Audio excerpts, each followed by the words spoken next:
भाग उन बच्चों को दिया और ये कानून बनाया।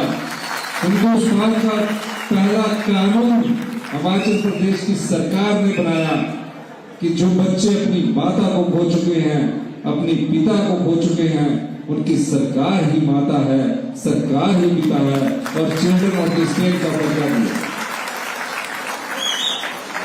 और जब मैंने देखा कि 18 साल के बाद ये बच्चे कहां जाएंगे, तो मैंने आकलन किया कि पीएचडी करने के लिए हमारे समय एमफिल हुआ करती थी, कम से कम 26 और 27 साल उम्र हो जाया करती है।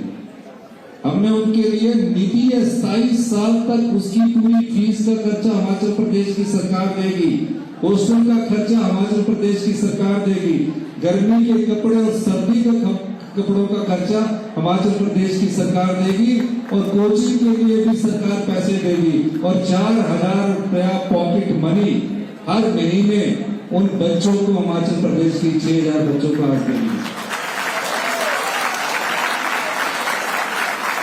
आपके भी पड़ोस में कोई ऐसा बच्चा है जो अपने चाचा जी के पास पढ़ रहा है, 27 साल तक उसका सरकार ख्याल रखे। इसके अलावा दूसरे उन बच्चों को जो बच्चे अपने पिता को खो चुके हैं, उनकी विधवा माता है, हमने कहा इस संपदा पर उनका भी अधिकार है।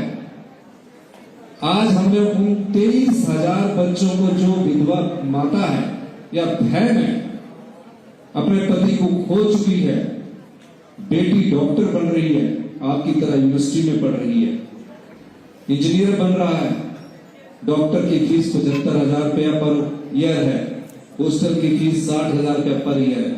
हमने उन 23,000 बच्चों को ले ली, हिमाचल प्रदेश की संपदा का अधिक भाग उन्हें दिया और उनकी फीस, उनकी मेडिकल फीस हम सब सरकार दे रही है और पीजी के लिए भी 3,000 रुपया सरकार उपलब्ध करवा रही है। ये योजनाएं आप बजट देखेंगे, उन योजनाओं में आ पाए। जब मैंने बैठक दी, ये मैं इसलिए कह रहा हूं कि आप लोग भविष्य के नेतृत्व करने जा रहे हैं। कोई यूनिवर्सिटी में पढ़ाएगा, कोई साइंटिस्ट बनेगा, कोई इंजीनियर, कोई हमारी तरह नेता बनेगा। और जो आपकी संपदा है वो क्या? आपने मुझे देखा होगा, मैंने कई बार कहा कि हम सत्ता में सत्ता सब के लिए नहीं आए, हम व्यवस्था परिवर्तन के लिए आए हैं। क्या है व्यवस्था परिवर्तन? क्या है व्यवस्था परिवर्तन? 40 सालों से एक ऐसी व्यवस्था चली आ रही है, सरकारें आती हैं, सरकारें चली जाती हैं। हम भी ये सोचकर नहीं आए हैं कि हम परमानेंट आए हैं। और मेरा हमेशा कोई ना कोई फैसला इसलिए किया जाता है कि मैं आज के लिए आया, मैं कल के लिए नहीं आया।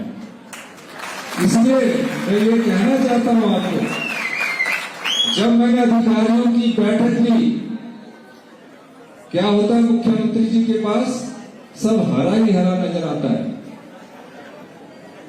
उनको सब प्रशंसक ही मिलते हैं।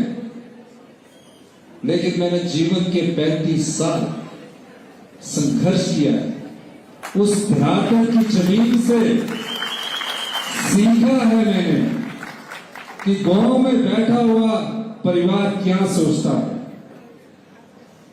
दूर दराज के इलाके में बैठा हुआ युवा साथ सोचता है। इस दृष्टि से हमने 2 वर्ष में नीतियां बनाई। जब शिक्षा की बात आती है, 2 उदाहरण देना चाहूंगा आपको मैं, क्योंकि आपने सांस्कृतिक कार्यक्रम का लुत्फ उठाना और हम जानते हैं कि ज्यादा देर हम आपके बीच में रहेंगे तो सीटियां भी थोड़ी थोड़ी मिल जाती है अल्लाह। लेकिन 2 चीजें बताना चाहता हूं युवा पीढ़ी को। जब मैंने शिक्षा का स्तर देखा, हमारे समय सरकारी स्कूलों की शिक्षा बहुत अच्छी हुआ करती थी, पढ़ाई होती थी। हमने क्या देखा, स्कूल खोल दिए गए हैं, बच्चे हैं नहीं, टीचर ज्यादा है, बच्चे कम हैं। और जब शिक्षा की क्वालिटी एजुकेशन को देखा गया, हमारी सरकार बनने से पहले स्कूली शिक्षा में स्कूल की शिक्षा में हम 21वें स्थान पर थे। गांव में पढ़ने वाले सरकारी स्कूल के परिवार को भी हम धोखा दे रहे थे और बच्चों को धोखा दे रहे थे जो बच्चे उन सरकारी स्कूलों में पढ़ने के लिए जा रहे थे।